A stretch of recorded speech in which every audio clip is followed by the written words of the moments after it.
Hey guys, Ray from Love You RV. Today I'm going to do a few tests that involve charging my trailer batteries using my truck engine or my alternator. So standard in the truck tow package is a tow cable that we hook up and it runs the lights and brakes and all that sort of thing. But it also has a pin that's for charging the batteries. So normally a trailer will just have a single lead acid battery when you first get it from the RV dealer, and then people will upgrade their batteries. For instance, early on I put 4 golf cart batteries in mine, and now I have lithium batteries.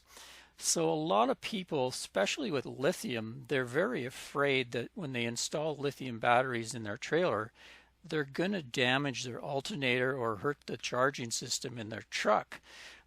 They believe that when they hook in the lithium batteries, because they draw so much more current, they charge so much faster, that it will charge with so much amperage that it can damage the alternator.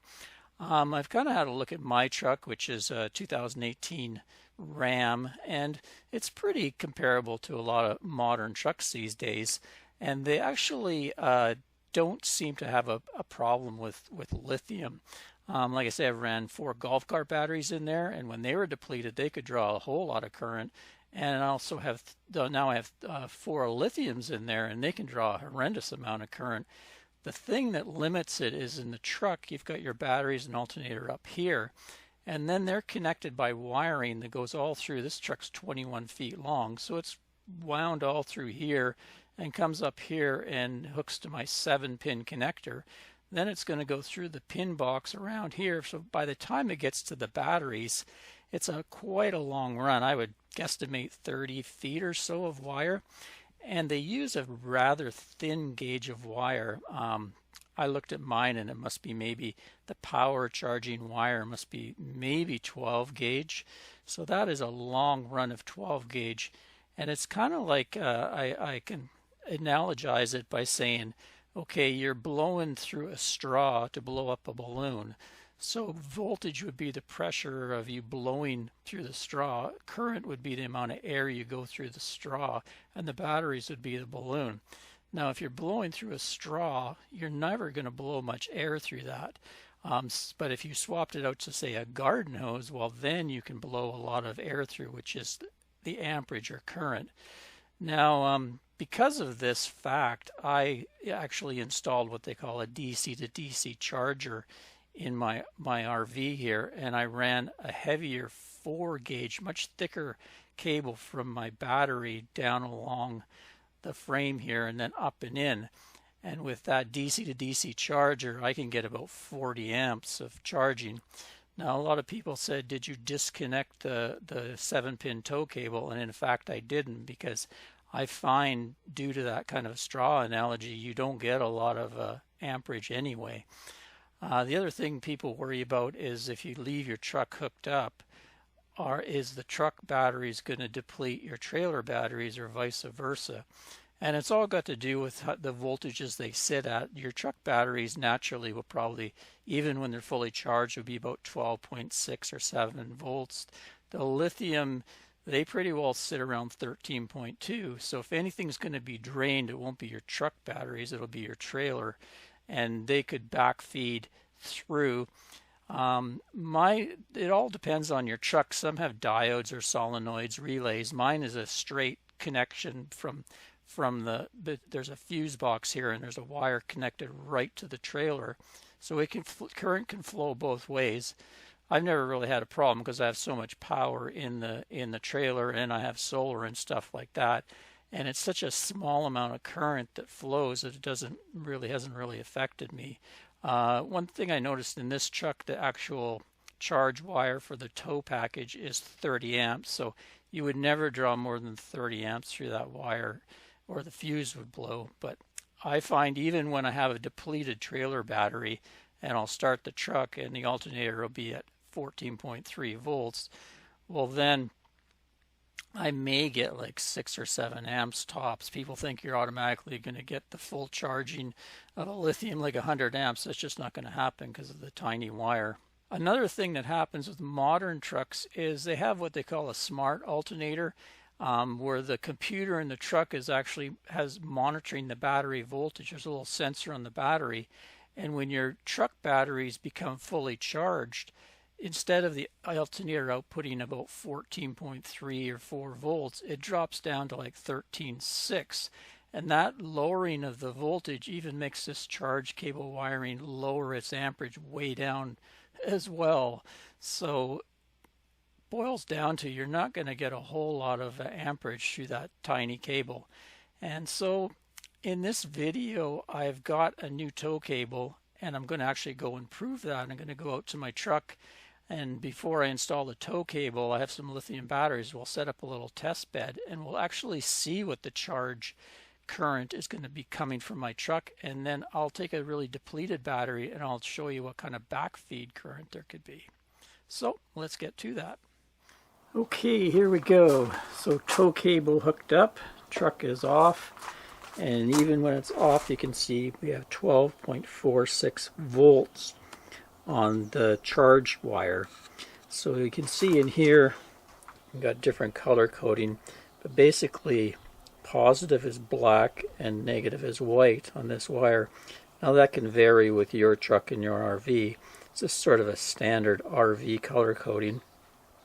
It's funny that they use black. That can confuse a lot of people because, you know, a lot of automotive wiring is red, and then RV uses black. They sort of follow the house code of black is hot and white is neutral. So they have black as positive 12 volts and white as the ground. And in here we have yellow. So yellow is actually reverse lights. A lot of trailers, most of them don't have reverse lights, so it's not really used. That would be the center pin on the cable here. And then we have red, and red is left turn and stop signal. And then we have brown is right turn and stop signal. And we have green, which is running and tail lights. And then we have blue is your brake cable. So you can see the different gauges here on this cable. These are actually 10 gauge for the main power wires carrying. Actually, the ground is going to carry all the current back, even your lights and stuff.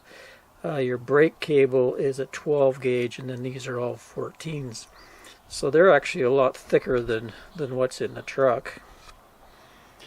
So I have a couple batteries here. First thing we're going to hook up to this battery, it's 100% charged, so it's as high as voltage as it's going to get. I'll hook it up, and then we'll see how much current will go back into the truck battery.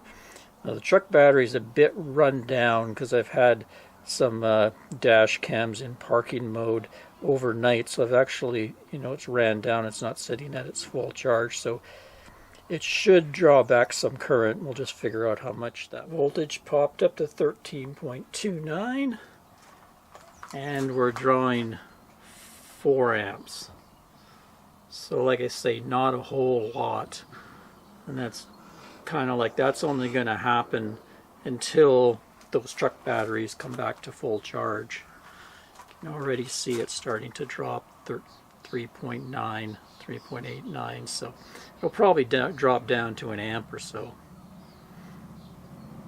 So let's switch batteries. I have another battery here, and you can see it's only showing 20% or less life in it, so it's actually quite run down for a lithium battery. So 13.08. So even though that lithium battery is down around 20% capacity, it still sits at a pretty high voltage. So it's actually still drawing current out of it and into the truck batteries at 2.63 amps. So there'd be really no danger with lithium batteries of actually draining your truck battery. The opposite would occur. It would come out of your lithium RV battery and actually keep your truck battery charged up. So now I'll go fire up the truck, and we'll see the current will change, because all of a sudden the alternator will come on and it'll start kicking up around 14.3 volts or so, and then it'll start putting juice into this near empty lithium. There we go, a whopping 5.5 amps, 5.5 amps. And down at this end it's showing 13.1 volts, because it's right close to that battery. At the other end, we'll just go measure what's coming out of the alternator. 14.24. And now we're down to about 5 amps. So this thing is capable of taking in 100 amps. If I had the alternator sitting right here, because I would just have a short run of cable, it would just be jamming the current into that battery. But because of that thin run of cable, we're not drawing many amps at all. Thus the reason for the DC to DC charger. Maybe I'll give you a demo of that while I'm here. Oh, before I do that, I should mention one thing. Now this is just for trucks and trailers. When you have a motorhome or a van or even a truck camper, you could have your alternator and your battery hooked up with quite a heavy wire in between. And in that case, you could draw too much out of your alternator and cause problems. So if you have a motorhome or a van or a truck camp or something that where the coach battery is very close to the starter battery and alternator, you're going to have to explore. Most of them will have some sort of isolation or maybe voltage regulator, but I'm just mostly speaking about people that are like me with a truck with a standard kind of tow package. Okay, so now we're taking 50 amps out of the battery. My DC to DC charger is on.